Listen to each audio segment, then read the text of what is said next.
अस्सलाम वालेकुम। Welcome to my channel SK horror stories.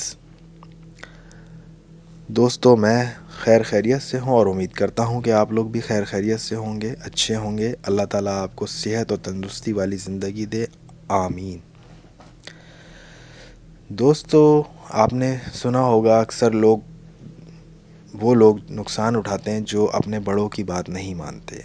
तो आज की जो कहानी है वो भी कुछ इसी तरह से है कि किस तरह अगर आप अपने बड़ों का कहना ना मानेंगे तो नुकसान उठाएंगे। वो कहते हैं ना कि जब कोई बड़े बूढ़े आपको कुछ समझाते हैं या कोई बात से रोकते हैं तो उसके पीछे कोई ना कोई रीज़न या वजह होती है। लेकिन अमूमन लोग इस बात को नहीं मानते, जो कि आज की कहानी में हम आपको वाज़े कर देंगे कि किस तरह किसी इंसान ने जो है वो अपने बड़ों का कहना ना मानते हुए नुकसान उठाया। कहानी बहुत दिलचस्प है दोस्तों, शुरू करते हैं। ये कहानी है आमना की, कराची से, जिन्होंने हमें अपने बारे में बताया कि उनके माँ बाप, दो बड़े भाई और तीन बहनें थीं। भाई अपना कोई कारोबार करते थे तो दिन के वक्त घर पे नहीं होते थे, वो मगरिब के बाद घर पे आते थे। और बाप जो थे वो उनके रिटायर थे और वालदा भी उनकी घर पे हुआ करती थी। ये तीनों बहनें जो है वो अपना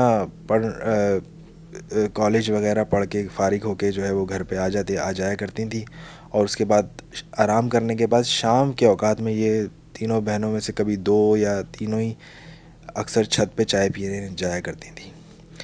अच्छा, आमना का ये बताना था कि इनका जो इलाका है जहाँ ये रिहाइश पजीर है वहाँ पे थोड़े दरख्त वगैरह ज़्यादा हैं। अमूमन कराची में ऐसा कम ही पाया जाता है कि ग्रीनरी वाला इलाका हो, लेकिन जहाँ ये रिहाइश पजीर थी वहाँ पे दरख्त वगैरह ज़्यादा थे, क्योंकि इनके अपने घर में भी एक बहुत बड़ा सा दरख्त मौजूद था। इनकी वालदा इनको अक्सर टोका करती थी कि भाई शाम के वक्त तुम लोग क्यों मगरिब के टाइम पे ऊपर चाय पीने या जो है वो आप फ्रेश होने के बाद ऊपर जाते हो, जो कि एक ममनू है, ख़वातीन के लिए तो स्पेशली ममनू है। इनकी वालदा इनको समझाया करती थी, लेकिन ये उस बात को इग्नोर कर देती थी हर दफ़ा कि कुछ नहीं होता अम्मी, इतना अच्छा वेदर है, शाम में चाय पीने का मज़ा ऊपर आता है, आप भी चला करें हमारे साथ। तो ये उनको इस तरह कह के टाल देती थी। लेकिन एक बार ऐसा हुआ कि जब ये सो के उठी और इन्होंने जो है वो अपने बाल वगैरह वॉश किए, और बाल वॉश करने के बाद इनको लगा कि यार क्यों ना ऊपर जाके अपने बाल थोड़े ड्राई कर लिए जाएं। तो ये और इनकी जो सिस्टर है एक इनसे छोटी, तो ये दोनों ऊपर की तरफ चले गए। और उस वक्त थोड़ा सा उजाला था, तो दरख्त की वजह से जो है इनके इतना उजाला कम ही आता था, तो थोड़ा अंधेरा ही रहता था। तो ये दोनों ऊपर चले गए। ऊपर का जो छत थी वो काफ़ी बड़ी थी और ऊपर दो कमरे भी बने हुए थे। तो जहाँ ये गई तो इनकी बहन अक्सर जो है वो कमरे में चली जाती थी, क्योंकि वहाँ पे किताबें रखी हुई होती थी। तो वो एक बहन कोई किताब निकाल के पढ़ने लग जाती थी, तो एक बहन टहलने लग जाती थी सहन में। तो इस तरह का इनका जो है रोज़ का वो रूटीन होता था। तो उस दिन भी कुछ ऐसा ही हुआ। जब ये आमना छत पर गई अपनी बहन के साथ, तो बहन इनकी कमरे में चली गई। और इनका ये बताना था कि जब ये लोग ऊपर टहलते थे, चहलकदमी करते थे, तो चाय पीते थे, उसी दौरान मगरिब हो जाया करती थी और ये लोग मगरिब के बाद नीचे उतरा करते थे। तो उस दिन जब ये अपनी सिस्टर के साथ ऊपर गई, तो अमूमन इनकी बहन जो है वो कमरे में जाके किताब पढ़ने लग जाती थी। तो उस दिन भी वो किताब पढ़ने के लिए अंदर कमरे में चली गई और आमना जो है वो चहलकदमी करने के लिए खुली फ़िज़ा में आ गई और उनके अपने बाल सुखाने लगीं। अभी ये मामला जारी ही था कि वो चाय पीते हुए इधर उधर टहल रही थी, तो अज़ान की आवाज़ आने लगी। तो अज़ान की आवाज़ आने के लिए उन्होंने दुपट्टा सर पे लिया और जो है वो एक कोने में खड़े होकर अज़ान सुनने लगी। अच्छा, इनकी बहन भी जो है वो कमरे में थी, तो वो कमरे में ही मौजूद थी, तो इसलिए इन्होंने कुछ उसको आवाज़ वगैरह नहीं दी। अच्छा, ये टहल रही थी और टहलते टहलते जब ये एक जगह रुकी, तो इन्होंने ये महसूस ही नहीं करा कि इनकी बहन उस कमरे में मौजूद थी, इनके साथ ऊपर आई थी। लेकिन इन्होंने ये नोटिस ही नहीं करा कि इनकी बहन वहाँ पे मौजूद इस वक्त है या नहीं है। खैर, ये वहाँ कोने पे खड़ी हो गई और खड़े इनका जो है वो तकरीबन आधा घंटा मगरिब गुज़रने के बाद वहीं खड़े खड़े गुज़र गया। इनका ये कहना है इनको पता ही नहीं चला कि मगरिब के बाद ये आधा घंटा वहाँ कंटिन्यू खड़ी रहीं। इनको ऐसा लगा कि अज़ान हो रही है और हो ही जा रही है मुसलसल, और वो ये समझ रही है कि अभी मगरिब चल रही है। लेकिन अज़ान हुए तकरीबन आधा घंटा गुज़र चुका था और इशा का वक्त आ गया था, और इनकी जो बहन जिसके साथ ये ऊपर गई थी वो ऊपर नहीं थी, वो जा चुकी थी, क्योंकि उसको लगा कि भाई ये शायद आज मूड है इनका ऊपर रहने का, तो इसलिए वो नीचे चली गई और उन्होंने भी ध्यान नहीं दिया। लेकिन जब ये होश में आई तो इन्होंने पलट के देखा, तो इन्होंने कमरे में अपनी बहन को किताब पढ़ते हुए देखा। तो ये कहने लगी अपने दिमाग में कि यार आज तो कुछ ज़्यादा देर हो गई, अंधेरा भी ज़्यादा हो गया और बहन अभी तक किताब पढ़ रही है। तो उन्होंने ज़ोर से आवाज़ लगा के पूछा कि भाई क्या आज नीचे नहीं जाना है? तो बहन ने कोई रिप्लाई नहीं दिया। अमूमन ये बहनें दूर से भी कम्युनिकेशन कर लिया करती थी, तो वो आवाज़ सुन ली जाती थी, लेकिन उस दिन उन्होंने कोई रिस्पॉन्स नहीं दिया। खैर ये टहलते हुए आगे की तरफ जाने लगी। जैसे ही आगे की तरफ जाने लगी तो कमरे की लाइट जो है वो एकदम से जो है वो बंद हो गई। तो अक्सर ऐसा होता है कि लाइट ब्लिंक करती है अगर ख़राब हो जाती है, तो इनके कमरे की लाइट इन्होंने बताया कि वो सही थी और जलती रहती थी। लेकिन जैसे ये बहन के कमरे की तरफ जाने लगी तो वहाँ पे जैसे ये करीब पहुँची तो वहाँ एकदम डार्क हो गया।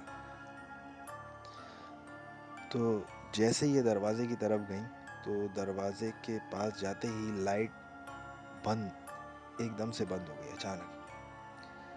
तो इनको लगा कि शायद लाइट चली गई है या कोई ख़राबी हो गई है, तो इन्होंने अपनी बहन को नॉर्मली आवाज़ दी कि बतूल कहाँ हो तुम, तुम्हें मेरी आवाज़ आ रही है?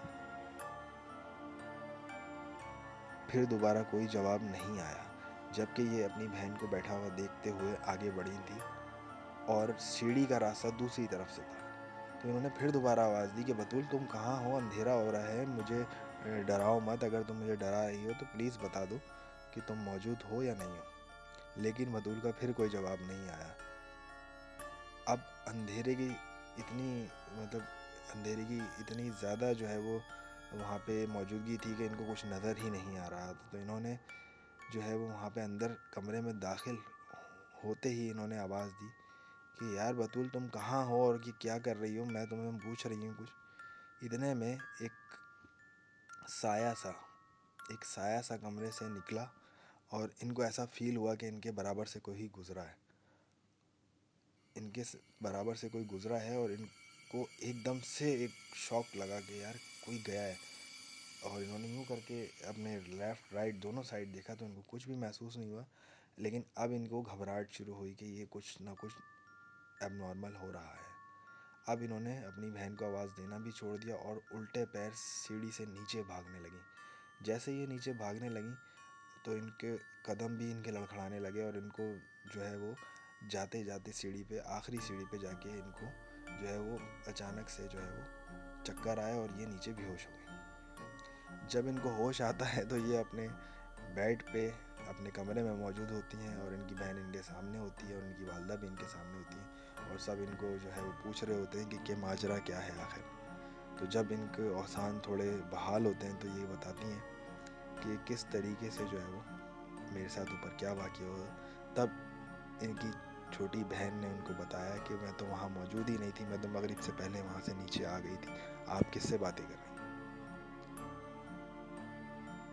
तो आमना का दिमाग फिर चला कि ये सब जो हो रहा था वो सब कुछ और था, जो मैं मगरिब के बाद आधे घंटे लेट रुकी तो मुझे टाइम पता नहीं चला, और किस तरीके से मैंने बहन को वहाँ बैठे हुए देखा, और जब लाइट बंद हुई अचानक और दोबारा जाके देखा तो लाइट बिल्कुल नॉर्मल थी। तो इस तरीके से आमना का दिमाग जो है वो काम करना छोड़ चुका था, लेकिन उसको उस दिन उस बात को उसने मान लिया कि उसने अपनी वालदा की बात ना मानी, और उनकी वालदा ने भी यही बात दोहराई कि मैंने तुमसे कहा था कि तुम ऊपर नहीं जाया करो, मगरिब के टाइम पे नुकसान उठाओगे। तो फिर हुआ वही कि आमना ने आइंदा के लिए तौबा कर ली कि आज के बाद कभी ऊपर मगरिब के टाइम और खुले बाल लेके तो कभी भी नहीं जाऊंगी। दोस्तों अगर आपको ये स्टोरी अच्छी लगी हो तो प्लीज़ मुझे सब्सक्राइब कीजिए और अपने दोस्तों के साथ भी कहानी शेयर कीजिए। Thank you very much.